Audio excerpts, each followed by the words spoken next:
عليكم ورحمة الله وبركاته. الحمد لله الذي أنزل السكينة في قلوب المؤمنين ليزدادوا إيمانا مع إيمانهم. أشهد أن لا إله إلا الله وحده لا شريك له، وأشهد أن سيدنا محمدا عبده ورسوله لا نبي بعده. اللهم صل وسلم وبارك على سيدنا محمد وعلى آله وصحبه أجمعين. أما بعد، فيا عباد الله، أوصيكم ونفسي بتقوى الله فقد فاز المتقون. فقد قال الله تعالى في القرآن الكريم وهو أصدق القائلين: أعوذ بالله من الشيطان الرجيم، بسم الله الرحمن الرحيم. يا أيها الذين آمنوا اتقوا الله حق تقاته ولا تموتن إلا وأنتم مسلمون. وقال تعالى في آية أخرى: الذي أطعمهم من جوع وآمنهم من خوف. صدق الله العظيم. Ma'asyiral muslimin, jamaah salat Jumat yang sama-sama dimuliakan oleh Allah Subhanahu wa taala.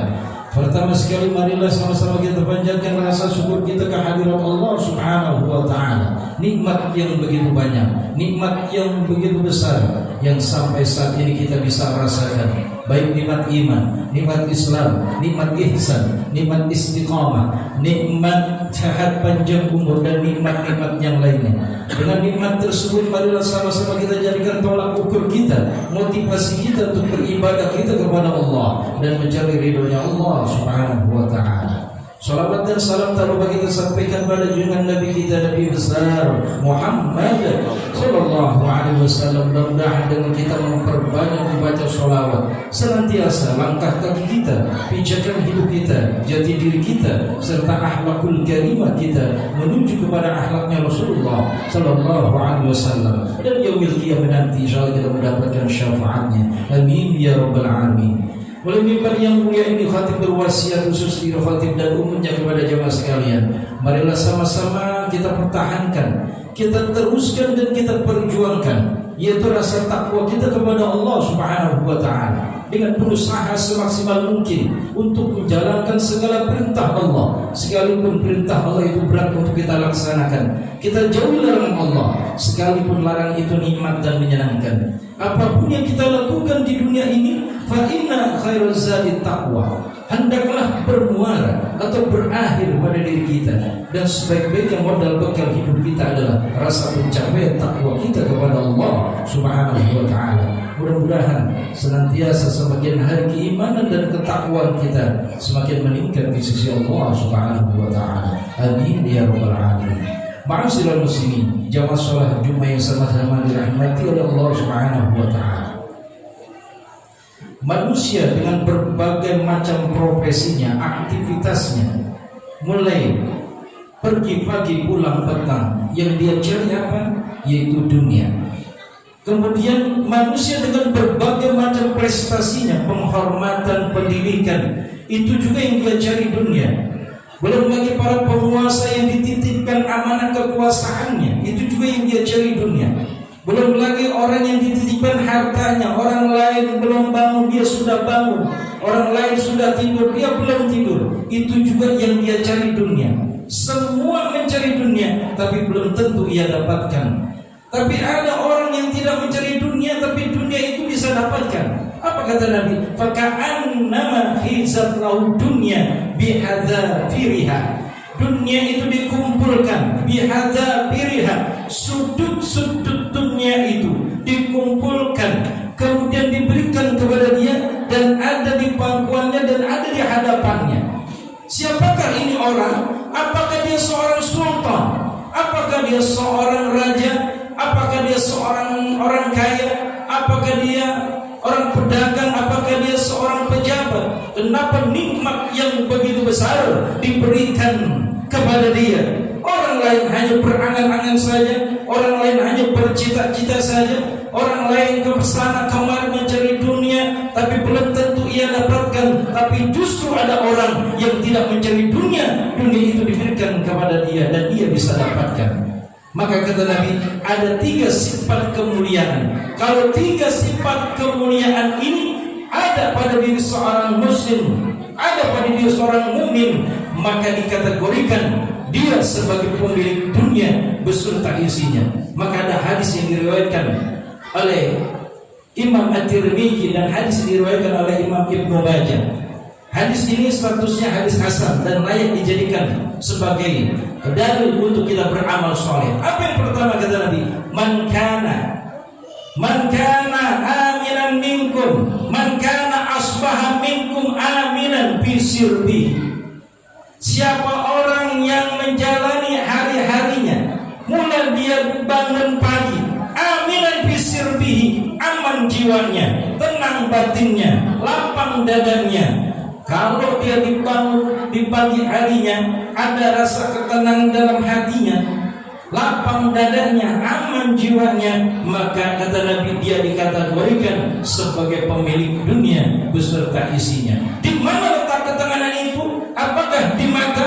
Apakah di telinga? Apakah di tangan dan di kaki? Tidak, tapi ketenangan itu ada fi qalbi, di dalam hati. Maka kata Nabi, qalbul mu'min baina asabi'ir rahman. Hatinya orang beriman itu ada di antara jari jemarinya Allah. Kalau Allah mau buat dia gelisah, kalau Allah mau buat dia tenang, jadi tidak lain dan tidak bukan ketenangan itu datangnya dari Allah Subhanahu wa ta'ala. Maka kalau kita minta hati kita tenang, kita minta hati kita lapang, maka mintalah kepada Sang pemilik ketenangan, penggenggam, penguasa hati.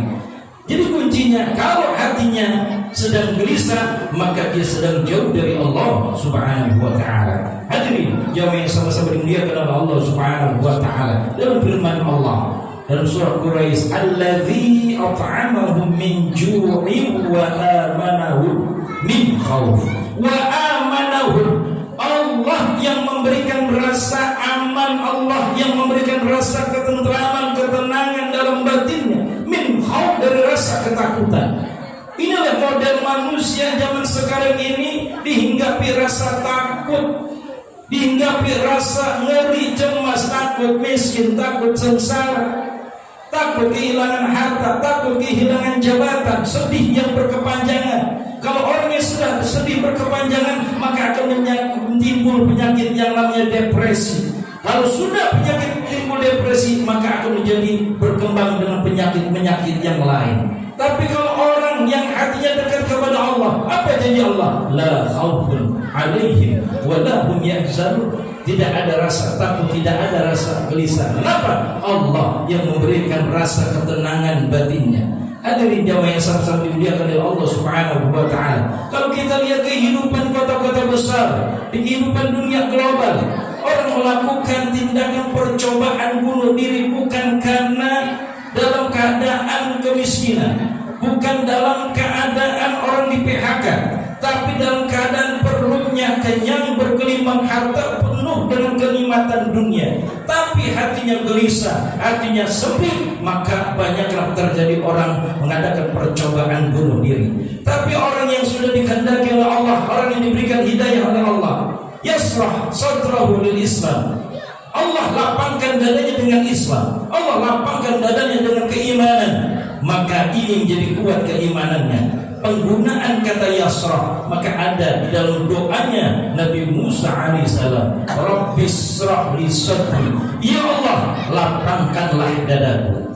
Kalau kita buka sejarah para nabi-nabi dahulu diuji oleh Allah Subhanahu wa ta'ala, kita lihat sejarah Nabi Allah Ismail alaihissalam, pisau tidak bisa membunuh Nabi Allah Ismail alaihissalam, api tidak bisa membakar Nabi Allah Ibrahim alaihissalam, kemudian ikan paus tidak bisa menelan Nabi Allah Yunus alaihissalam, lautan tidak bisa menenggelamkan Nabi Musa alaihissalam. Kita buka sejarah Nabi Musa alaihissalam ketika menghadapi bala tentara Fir'aun, Nabi Musa tidak meminta tongkat sehingga tongkat itu dipukul ke lautan sehingga terbelah lautan itu menjadi dua.